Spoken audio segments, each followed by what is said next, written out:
اسی طریقے سے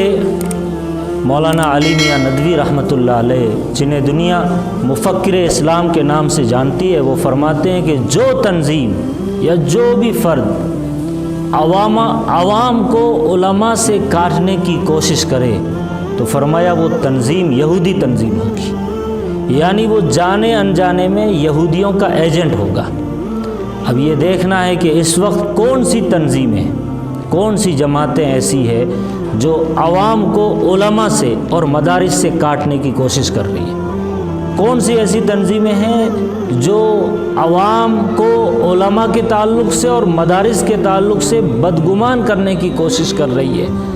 آپ دیکھیے معاشرے میں جتنی بھی تنظیمیں ہیں،